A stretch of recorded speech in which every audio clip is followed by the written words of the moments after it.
Welcome to Hiraeth, the home of modern Welsh politics. Today we are joined by Lee Waters MS. He's been member of the Senedd for Llanelli since 2016 and the Deputy Minister for Economy and Transport since 2018. Hello, Lee. Thanks for joining us. Glad to be here. We're going to start with one of the biggest bits of news in Welsh politics in the last few weeks, which is Wales has nationalised the railways. Would you be able to explain briefly sort of how and why that happened and what the Welsh Government's plans are with the railways from this point on? Well, Matt, put it simply, there was a crisis, and the crisis forced us to make a choice. We've previously had an ambition to have a not-for-profit railway, but the legislative framework didn't allow us to do that. So instead, we developed a partnership with Keolis and Amy to have a Wales and Border franchise that was managed in a different way, which involved shared risk. And what coronavirus has done is blown up the business model of all public transport because it relies partly on subsidy, partly on fare box, as we call it. But with passengers not travelling on trains and buses, that business model just collapsed, and that's happened right across the UK. Now, in England, you've had private companies handing the franchise back to the DfT, and the DfT have decided to contract them to manage it for them with a profit share.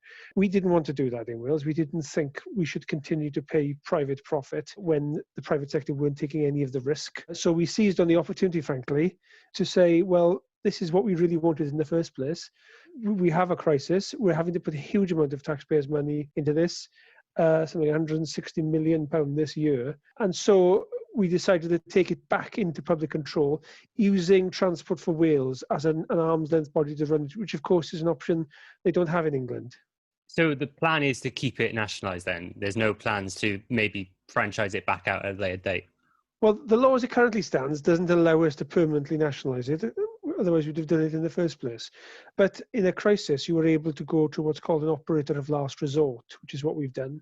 And so long as those conditions are in place, which is going to be for years to come, I would imagine, then we're able to keep the current arrangements going. I think, we're hoping that in the meantime, there'll be a change of government at Westminster and we'll be able to legislate to allow that to be the norm. Or maybe you'll be able to negotiate with the current government. We'll have to see how that goes. But we don't think the circumstances which created the crisis are likely to go away anytime soon. Do you envisage a situation where you would make the request of Westminster to have those powers to keep it nationalised? Well, I guess if they're obdurate and they don't want to do it, I guess so. We certainly want to have those powers in any event. We want for the rail devolution, and we want the money to go with it. And that's always a dilemma when you ask for more powers from Westminster. It's careful what you wish for sometimes, because you'll have the powers, but you won't have the money. And we know that Welsh Railways have been chronically underinvested over different governments over many years. We don't get our share, either of population or equivalent amount of track that we have. So there does need to be a recasting of the way the railways are managed in any event. So you talk about the crisis, and one of the major reasons that the sort of railway was taken into public hands in the first place was because passenger numbers are down. Does that mean that it's a poor investment? Well, no, it's a public good. And I think that's the how we need to reframe the debate around public transport. And sometimes you have to have these conversations within government with the Treasury. This is not an investment in the sense that you're going to get a return on it, just as the way you wouldn't say the NHS is an investment. It's something we provide as the mark of a civilized society. And we think the public transport has a very strong social justice argument. 25% of people in Wales don't have a car. We know from GFW surveys that 80% of bus users don't have an alternative to the bus. So if we did not provide this core public service, then you'd be significantly disenfranchising a large proportion and the poorest part of the population. And also from a climate change point of view, even though we don't anticipate numbers returning to old levels to public transport for some considerable time, we want, as part of our climate change objectives, to have a modal shift to get people out of cars and onto public transport. And then if the service isn't there, if we were to say there's a crisis, we'll walk away from it, we'll let it wither on the vine, then that core service wouldn't be there when we need it to be there for the longer term. You mentioned buses there. Is there any plans to move them into state control anytime soon? Well, the bus model is profoundly flawed, and we had hoped to pass a bill in this Senedd term to have greater regulation of the bus industry, but because of the pressure coronavirus has put on both Senedd time and Welsh Government legal resource, we've had to stall those plans. But if we are returned next May, or whoever forms the government, we're doing work now so that government is able to take forward regulatory reform for the buses, because that's needed. In the meantime, again, the crisis has thrown up an opportunity. Bus companies are private companies, and they like to remind us they're private companies, even though half their money comes from the taxpayer. Now, left without intervention by the Welsh Government, almost all of them have gone bust during coronavirus. We have stepped in to salvage them, to protect key routes, to make sure provision is there for key workers. But we've said that something will require something in return. It comes with a price tag, and the price tag is we want a greater control for the money we provide in order to get integrated services, in order to get the routes in the places we think they should be going, not just where the commercial logic suggests they should go. Now, there's a limit to what we can achieve through that, which is why legislation is required, but we can achieve more than we've been achieving, and I think that's another upside in what is a grim affair. What does the reduction in passenger number mean for the Welsh Government's transport strategy moving forward? Well, in the short term, it means significant financial pressures, because between buses and rail this year, we've had to spend £300 million effectively carrying fewer passengers. So there are huge strains on the budget because of that. There are significant question marks in the short and medium term about the level of consequentials we get from the UK government for public transport. So there is a real challenge around the financing of public transport. I guess, there is a question mark for public transport all across the world, is when will people feel confident enough that coronavirus is in such a state that public transport is safe for them to travel on, because in a sense they will vote with their feet, and that is an unknown. So you talk about people voting with their feet. Obviously, we've got more people working from home. We've heard a little bit about Welsh Government plans for community working hubs. Do you want to talk a little bit about that? What sort of plans are Welsh Government putting in place to allow people to work more in their community or more at home? So at the height of the pandemic, some 40% of people were staying away from work. The numbers were down. And Mark Drakeford was very clear on this, to be fair. We don't want to return to the situation where everybody was driving in at the same time to the office, causing congestion and stress. So we had an extended conversation in government about what the right level was, because it's not straightforward. Working from home isn't for everyone. If you are the victim of domestic violence, being at home traps you in that abusive relationship. Not everybody lives in a place where it is going to be a nice environment to be in all the time. So it's not straightforward. So we settled on a figure of 30%, which we thought was both achievable and would make a significant difference. But that's about remote working and flexible working rather than just home working. So we want employers, and employers, to be fair, are ahead of us on this. They see this themselves. They see a chance to reduce their overheads from office space. So we want employers to be able to allow people to work flexibly, not to have to go into the office every day. I was from a personal point of view. If I was in a normal job, I'd like to maybe work from home 2 or 3 days a week and then go into an office for the rest to socialize, because there are clear downsides to being by yourself all the time. We also see it as an opportunity to try and inject some energy into town centre spaces, which are clearly were struggling anyway, and the pandemic has worsened that. So if we could use some of the freed up space to hold co-working hubs, that is something we think could have double benefits. Now, we're working through that, because obviously we need to be careful that we do something which is sustainable. I think just a couple of years back, when Carwyn Jones's government created Welsh language centres across Wales, a focus on buildings and capital spend without really understanding user need, and very few of them remain, and a lot of money has been spent in the meantime. So we need to put something in place which is going to be sustainable, doesn't displace market activity, because there may be a role for the private sector to act here in a way the government doesn't need to. So I think, we need to make sure we do this right, but I think there are some shorter opportunities to free up buildings. For example, TFW have just opened a lovely new building in the middle of Pontypridd. At the moment, TFW staff aren't in there. Could we open up some desk space there, so people who are living in that part of the valleys don't have to go into Cardiff every morning? They can still have a nice environment. So that's the sort of thing we're working through. It's not straightforward. So obviously this is quite a possibly permanent displacement of the labour force. What steps are you putting in place to maximise that? And what does this displacement mean, do you think, for the foundational economy more broadly?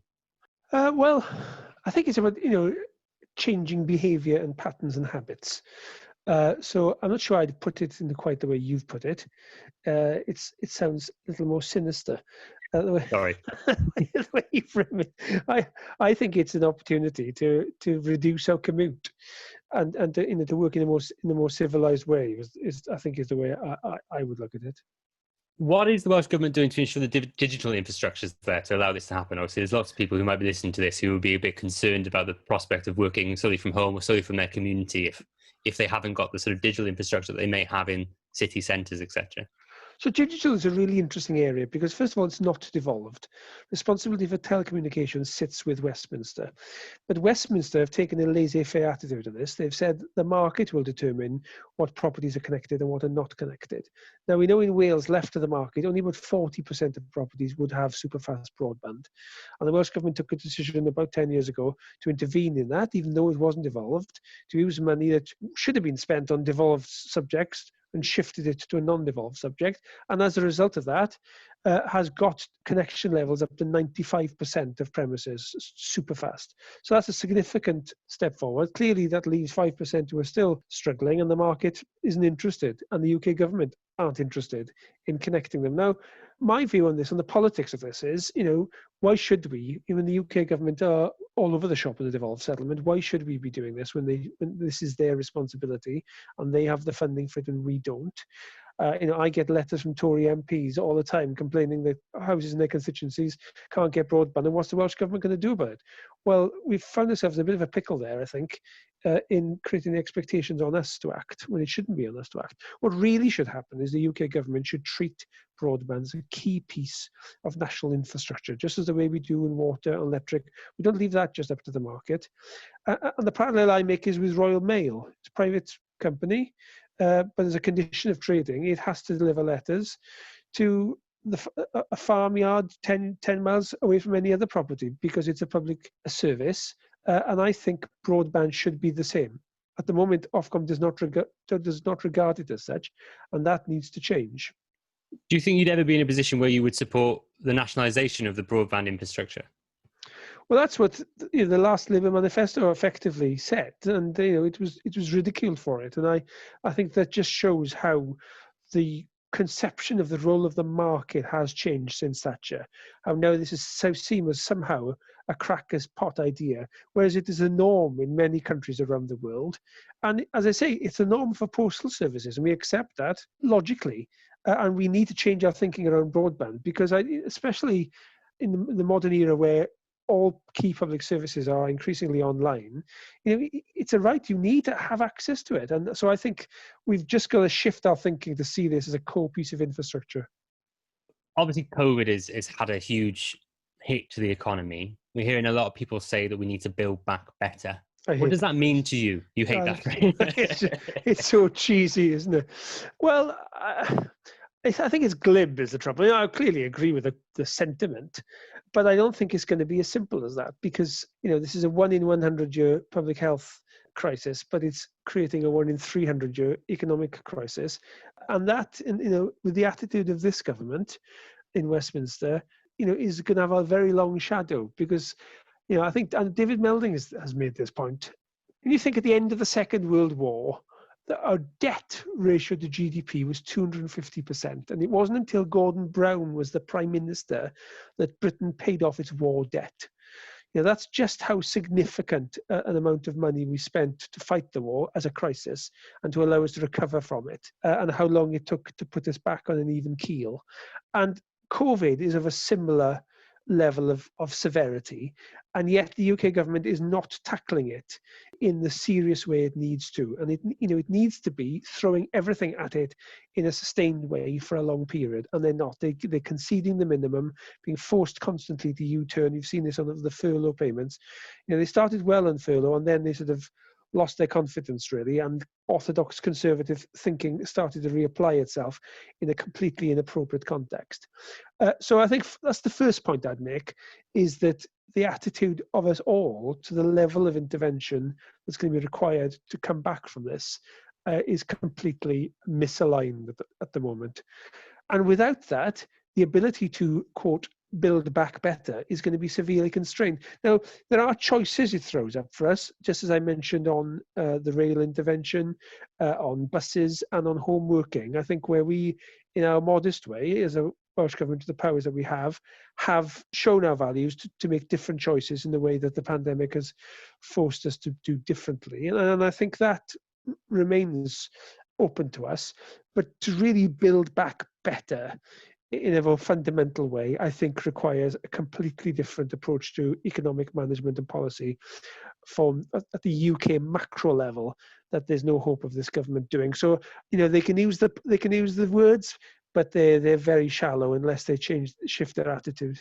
I think we've got multiple crises aligning here, and in a sense we can see COVID, we can see Brexit, which people have stopped talking about because the left have had their heads kicked in and are scared to talk about it anymore.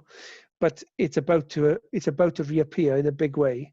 But the crisis, or the challenge, the change is going on. We're not talking about, because we're not seeing it as visibly, is around automation and the fourth industrial revolution. That is just a significant change to the way we go about business that needs a response. And actually, both COVID and the fourth industrial revolution require an investment and a focus on skills and digital skills in particular to respond to those joint challenges.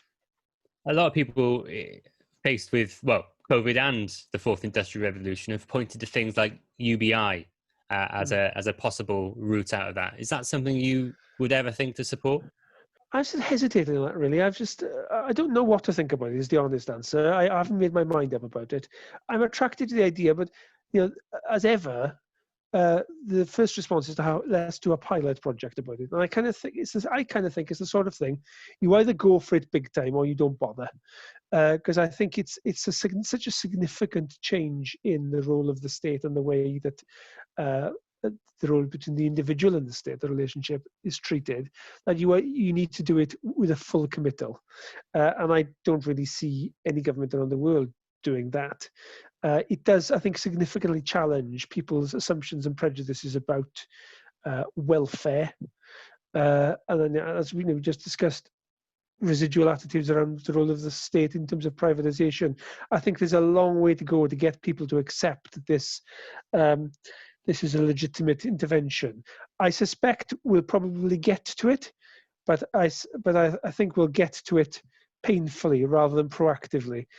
But I haven't personally thought it through enough or understood the consequence of it enough to be able to have a fully formed view on it, is the honest answer. We've seen Mark Drakewood talk about it a bit, though, haven't we? Would the Welsh Government have the power to do it at the moment? Well, had there been a UK Labour government last December, there would have been a pilot in Wales as part of that, and Mark Drakewood is certainly talking to the Labour leadership about that. So again, I think we're attracted to the principle of it. It's an alluring idea, but we don't have the wherewithal ourselves, really, I don't think, other than in a marginal way, and I just don't know if that's the best way to do this.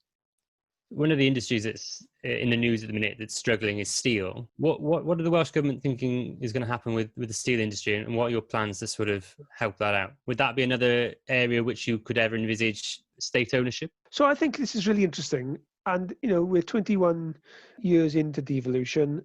The role of Wales in the Union is very much on topic at the moment. And I think, one of the conversations we need to have is what is the role of the devolved government in the economy?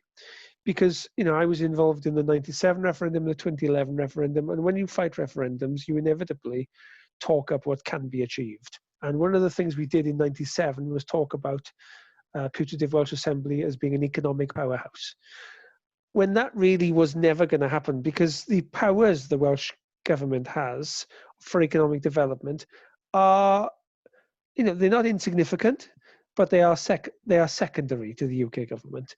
We effectively have inherited the grant-giving powers of the Welsh Office and the WDA into the Welsh Government.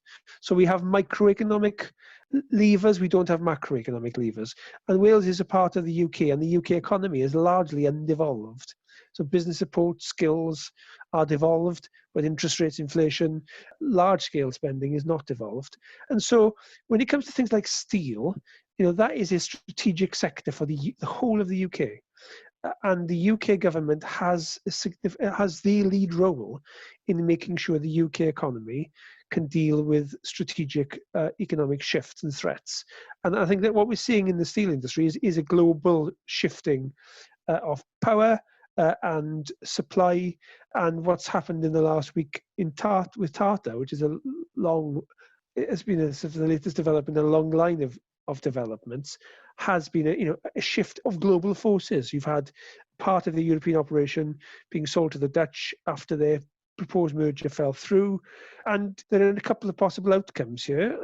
And one, I'm not totally downbeat about it. There's certainly a threat, but there could be a positive outcome for the UK from this, because the Tata have been responsible owners. They are sort of ethical in the view that they have a conscience. They feel an obligation to the people in the areas that they have their plants, and certainly have invested in the UK business in a way that has not been economic for a significant time. But they do require the UK government to step up and play its part. In the 2016 crisis, the Welsh Government put cash on the table. And I've spoken a lot to senior Tata management about this and said, the Welsh Government saved the day. UK government talked but delivered nothing in 2016. Now, we can't afford for that to happen again. We do not have the resources in Wales to be able to step in and nationalise the steel industry. Adam Price likes to talk radical on this, but I think it's slightly cloud cuckoo land economics to sort of talk radical without knowing he has to deliver on it. But I do think there's an argument for the UK government taking a strategic slice in Tata, and I think they have a responsibility to act on a range of things to enable this strategic sector to be sustained. If the UK government don't act, then would you be in favour of a sort of Mondragon approach, a sort of cooperative-led approach to the steel industry? Well, I'm a big fan of the Mondragon approach wherever we can apply it. I think it's an excellent model. That's why I'm pursuing the foundational economy model and the support for grounded firms. I think it's a huge amount to recommend it. But the Mondragon development is one that's happened over for 40 years in a way that you can't simply lift and shift into our context. I wish we could. I think one of the bits that this forgets is that what does the workforce want out of this? You speak to the steel unions; they don't want to work as cooperative. It's easy to talk, to have sexy talk, and I'm all for it. I can stand in the crowd and punch the air like the rest of them. But when it comes to sort of sitting down soberly and working out how the hell you do this stuff, I think there's a disconnect between the rhetoric and the reality. So we'll move on to something slightly different. Do you ever get annoyed at some of the UK media coverage of Welsh Government decisions? Well, I have very low expectations, so I don't tend to get too annoyed. I think the way the UK media works is the way that media across most of the world works. It's metrocentric. In most countries, the media outside the capital city and its environs complain that they're neglected, and it's certainly the same here. I think you can layer onto that a kind of English arrogance, which you look at the people who make up journalists, they are largely the product of private schools and Russell Group universities, and they have a slightly superior sense about them. And I was a House of Commons lobby correspondent for 3 years when I worked at ITV, so I'm mixed with these people. So there's a general sniffiness that anything outside of their corridors of influence is slightly beneath them. So you layer those two things together and you get a media that doesn't serve the country well. Do you think this is a problem that's sort of been semi-rectified of scrutiny of Welsh Gov during the pandemic? I think definitely awareness of devolution has grown, both within Wales and in London, and I think that has helped.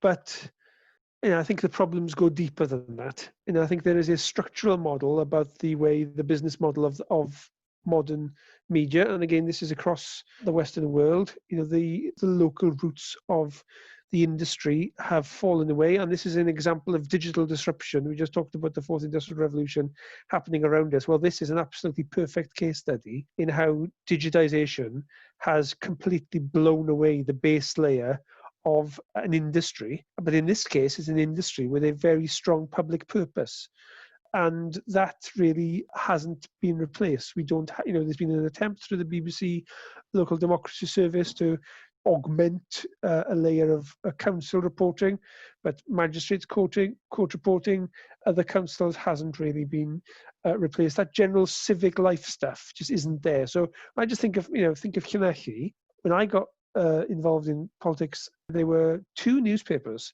serving town the size of Hiraeth. Now there's none. There's the masthead of the Hiraeth Star remains. It sells a tiny number of newspapers, and Media Wales, in its UK operation, uses it as a front on social media with minimal, really, local coverage to sort of try and reach bodies. But it's not local journalism anymore. So I think that is at heart the problem, and that's a UK-wide problem.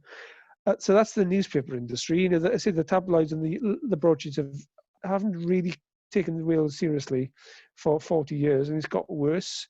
There was a little, uplift when devolution first started, but didn't last long. And then the broadcasters, again, I think have improved a little over the last couple of decades, but I think we've seen a couple of examples during the pandemic where there's been some real shockers. I think what we're getting now is far more name checking, so that the sub-editors make sure that the distinction between England and the rest is more clearly labelled. But what will tend to happen instead, they'll just say, in England, this announcement's been happening, without then curiously asking, oh, what about the rest of the UK?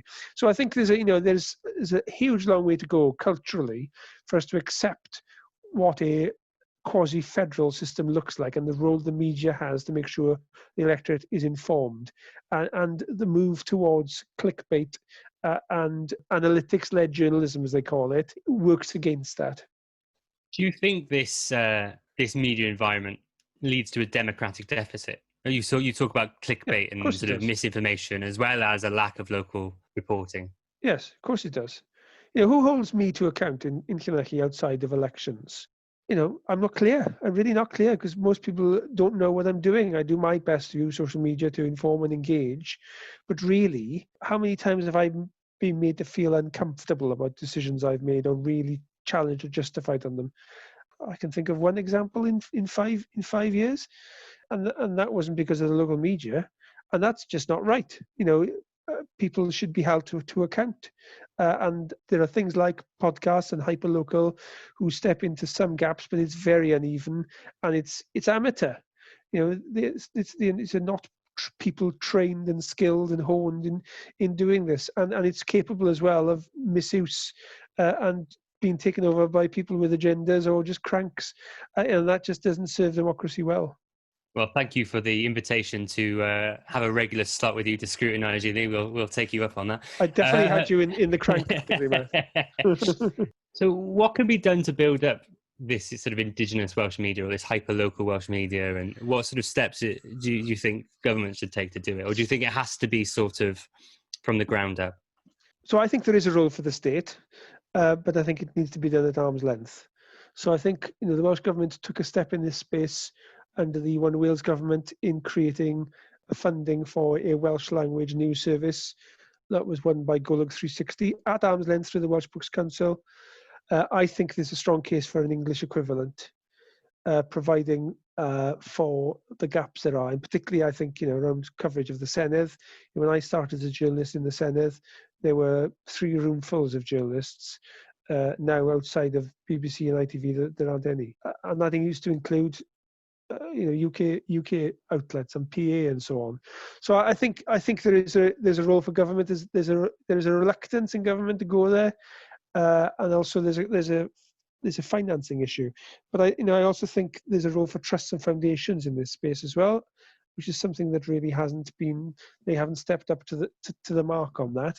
And I think things will come round full circle in some way, uneven way, as the digital disruption starts to settle. I think you will find people are always interested in what's going on in their patch. It's being filled to some degree by social media, but that's no substitute for a skilled profession. Do you think the arguments for the devolution of broadcasting are therefore much stronger than they have been in the past? Well, again, I think they're superficial, because I don't see what that solves. Part of the problem in broadcasting is about economics. It's not about regulation per se. and devolution broadcasting doesn't shift the economics at all. I think we do have a problem with inadequate regulation, and I met the chief executive of Ofcom a week or so to discuss this. They were set up by a Labour government to have a light touch regulatory approach, and I think that's been a disaster. I think you can see in the way commercial radio operates in Wales, for example, where the stations, Swansea Sound, the most recent example, have just disappeared and been replaced by a bland, generic, uniform service, which just isn't good enough. And the regulators have sat there and watched that happen, and I think it's to their discredit. So moving on to something slightly different. There's been quite a bit of concern recently that you mentioned earlier about Brexit and the end of the transition period. Firstly, the internal market bill. If you wouldn't mind giving us briefly your thoughts on the internal market bill, both in terms of sort of devolution aspect and the international damage it could do to our reputation. Well, I think it's a land grab. And I think both the internal markets bill and the future of the cohesion funds, the structural funds has been replaced, are classic colonial divide and rule tactics by an English nationalist government, frankly. So the internal market bill gives the Westminster the power to interfere in the results of two referenda. We had a lot from the Brexit lot about how important it was to respect the result of the referendum. Well, we've had two, and it was clear in both of them that what the devolved powers were and where different layers of responsibility lies, and they're trying to overturn that by using the return of structural funds to try and interfere in that. And then similarly with the future of the Objective 1 funding, they quite clearly are going to, and we'll see more details of this in the comprehensive spending review, they're going to be trying interfere and get around the Welsh Government by dealing directly with councils. And again, some councils are going to fall for this agenda as a chance to get a little bit more money in the short term. But ultimately, this is an attempt to divide and rule. One last sort of topic we want to talk about is the independence movement and the growth in independence. Yes, Cymru has seen an absolutely huge increase in its membership in the last few weeks. Mm-hmm. Why do you think this is?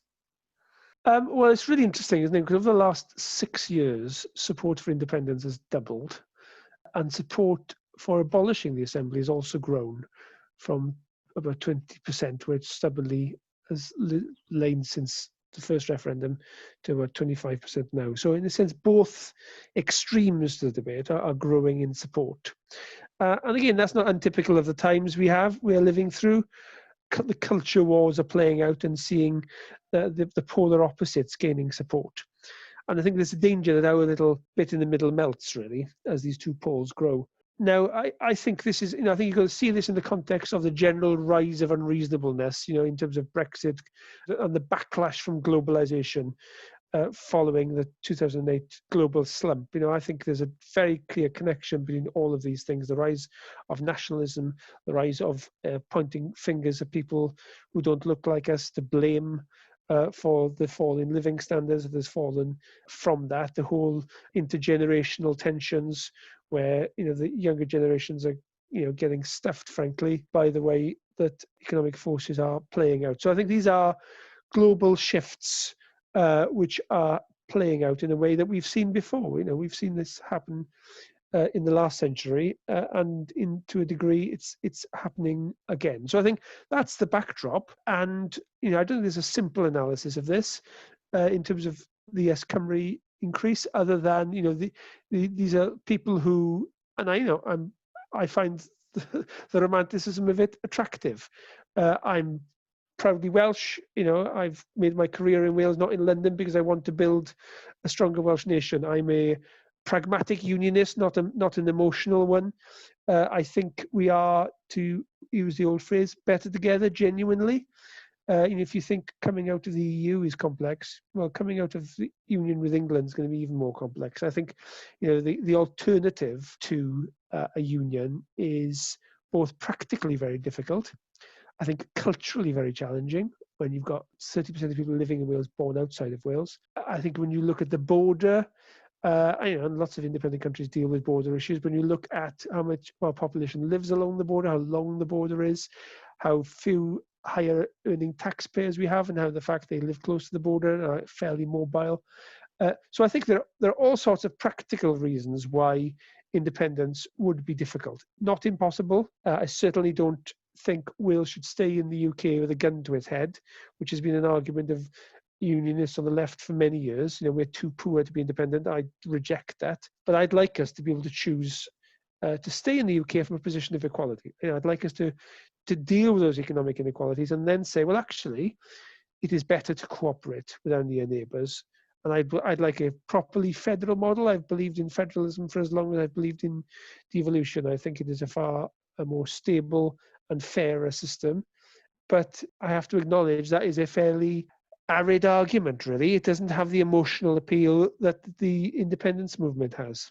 No, definitely. We've talked about that at length. It ends up sort of being viewed as a sort of area for technocrats and anoraks, I think Carwyn Jones called us. Do you think that do you think that the growth in support for Yes Cymru is either akin to a growth in support for nationalism, or do you think people in Wales view the UK government as the nationalists of a different kind, and it's that they're rejecting? I think it's a mix of things. I think there's an ethnic nationalism to it, for sure. There is, I think, a lot of disillusioned Remain voters who feel pretty grim about the prospect of being outside of Europe, which had been a civilizing influence too. I think there are people who are, and I don't mean this in any dismissive way, in a protest politics sort of way, who are unhappy with the prospect of yet another Conservative government, and and I've certainly had correspondence to this effect as a member of the Senedd. People say, just as the growth support for devolution in the 80s was as much of a rejection of Thatcher and Redwood as it was an embrace of anything more positive, there are people drawn to it as a way of escaping the horror of the political settlement. So I think all those things are present. Do you think it automatically means there's going to be a higher Plaid Cymru vote next year? Or do you think it's more complicated than that? I think it is more complicated than that, and certainly the polls aren't indicating that. And, there's always been this very odd mix of Plaid Cymru voters who vote Plaid Cymru but are opposed to independence. So, there's a lot going on there. What I do think, I think there's a real challenge for the Labour Party to properly engage with this. And for too long, there are too many people in the party have dismissed independence as about separatism, as if this kind of gets you off the hook from an intellectual engagement with the issues. You just call them separatists, and therefore suddenly you're off the hook from engaging with the issues. And I just think that won't wash anymore. I think for me the big, and I wrote about this when I ran the IWA 5-6 years ago. I think if Scotland were to leave, and I don't think there's anything inevitable about Scotland leaving at all, but if Scotland were to leave and we're outside of the EU, that's a different ballgame. I think the union that people have romanticised then becomes hard to envisage when you're probably ending up with an England and Wales, where Wales becomes a greater Birmingham in the view of some in London, where the prospect of a non-right-wing government becomes harder and harder to achieve. You don't have the European influence to act as a counter to some of that. I think that presents a significant political challenge to people who believe the union is a good thing, and to the Labour Party's casual dismissal of the whole argument, really. So I think we've got a lot of thinking to do to how do we respond were that situation to arise. There's a lot in that answer that I want to sort of try and unpack a little bit. We'll start with the Labour aspect of it. The first question there is, what do you say to people in the Labour Party in Wales who are being drawn more and more to that argument? Is there a way that you can turn them back into sort of being engaging in different aspects of the argument, or do you think that those people are now going to be independent supporters forever?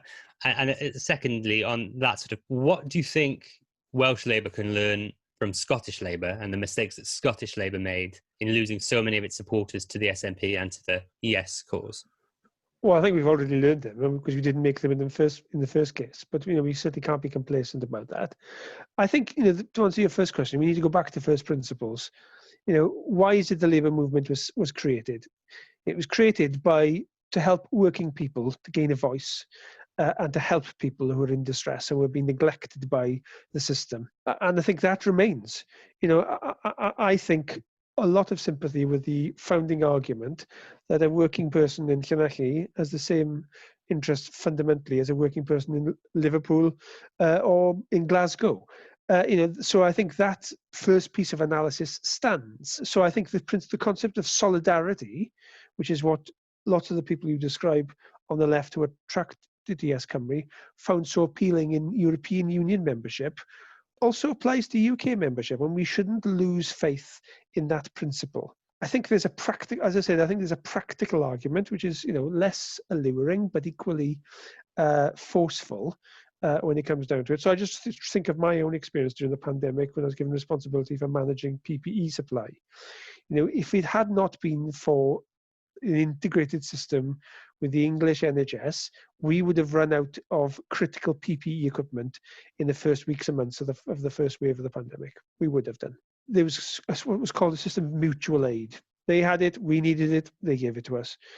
As the pandemic went on, we were a lot smarter than they were at having a joined up system, and we haven't seen the scandalous outrages we've seen in England of people scamming the system and buying PPE for outrageously inflated prices, because we had a planned system. We had an NHS with a shared services function that bought and procured and had governance and had checks and had a robustness to it that enabled us to get PPE. At the time in England, we were absolutely desperate, and we bailed them out on multiple occasions. As we should. As they bailed us out, we bailed them out. We bailed out Scotland, we bailed out Northern Ireland. Northern Ireland helped us, Scotland helped us. We were in it together and we helped each other. Now, are there tensions, are there imperfections around that? Yeah, of course there are. We argued about the money and we argued about this and we argued about that. But it was all within the framework of cooperation, and we figured it out and we helped each other out and we were better for it. That's not romantic, that's hard-headed, it's just good for us all. And I think those arguments for the union stand. We should not confuse the union with the English government and with the Tories in Westminster. We've got to get rid of them. Is the UK perfect? Christ, no. Is Wales treated as the runt of the litter? Too often, yes. And that's as much cultural as I discussed earlier about the forces in the way, the class system and the English media and all the rest of it. So we should rail and rage against that and fight to reform, and the people we send to Westminster should bang that drum and not turn native as some of them tend to do. So there's much we need to do to reform and shake up the way the UK works. But I think if we bailed out of it, we would soon find ourselves trying to recreate something which did some of the functions it currently does, and we'd end up creating a whole set of other problems.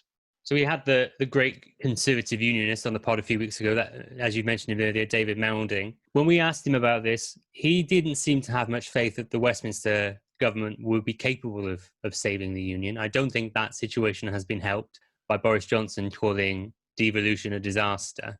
Do you think that the longer the Tories are in power in Westminster, the more damage is done to the union and the harder it becomes to reel that back and to save it? I think, there's no doubt the union is under a huge threat. There's no doubt about it. Scotland is the short-term threat, but it has the seed of its own destruction laid within it in many ways, because of the deep inequalities that there are, and because of the cultural arrogance really of those who are in power. And I think that's not going to get automatically better if there's a Labour government in Westminster either. I just think we just got to be honest about that. Wales is small. From a London point of view, Wales is marginal, and that's just an economic fact and a cultural fact. Devolution has been a stealth-led project. 30 years ago, it was a fanciful notion we would have a Welsh Parliament with law-raising and tax-raising powers, but we have been able to create a new reality of what the UK looks like. It's a very different UK than it was when I was born. So it can be changed. There's nothing inevitable about this. Yes, we're going against the grain. Yes, it's difficult, but we've got to where we've got to. So we can go further. I think a federal system, which is, again, the norm across Europe. So, you can remake countries, you can remake constitutions, you can reshape perceptions and attitudes. And I think we can do that too. It's not easy, and we are certainly pushing water uphill on it. But if you'd have said, when I was a college student campaigning for the first referendum, we'd be where we are now, then it would have been a stretch to see it. From tiny acorns, mighty oaks grow, Hugh T. Edwards, the North Wales trade unionist, said in the 50s, in the first Parliament for Wales campaign was being petitioned and marched for. And that was 70 years ago. I like the Gramsci quote, the pessimism of the intellect, the optimism of the will. You'd have to say, by any intellectual analysis of this, things aren't looking great. But I absolutely think that can be changed. So we've heard in Labour, a lot of people like yourself, like Heaven David, talk about federalism. Carwyn Jones talk at length about his version of confederalism. What turns that talk into reality? How do we get from where we are now to a federal or a confederal UK that is satisfactory for the majority? Well, I think Keir Starmer adopting federalism as official Labour policy is a very promising sign, because I think, sober-minded people on the right side of the argument in London can see there is a massive threat to the union and there is a rational way out of it. And also there's a self-interested argument for Keir Starmer too, because without being able to win back support in London, he doesn't get to become Prime Minister. So that confluence of pragmatism and a sober analysis of the best prospects of keeping the UK together offers a way ahead. I think the trouble with Boris Johnson and his ilk is that they are English nationalists who like the jingoism that got them Brexit. They don't think one move ahead. They're simply getting caught up in their own rhetoric. And that is, I think Laura McAllister is right. It's not nationalists that form the biggest danger to the UK. It is so-called unionists. So I think there's a very real threat. But I think, they have woken up, I think, to the danger of Scotland. I suspect they'll draw their own conclusions and go about it ham-fisted way. So it may be that Scotland does vote to leave. It doesn't need to. I think it can be salvaged. But if Boris Johnson carries on as it is, that could happen. But I think in that peril, more sober minds can prevail. Lee Waters, thank you very much for coming on. Thank you. If you've enjoyed what you've heard today, please don't hesitate to find us on Medium at HiraethBlogCymru, on Facebook at HiraethBlogCymru, and on Twitter at HiraethBlog. Thank you for listening to Hiraeth. If you like what you heard, please don't forget to subscribe, rate and review.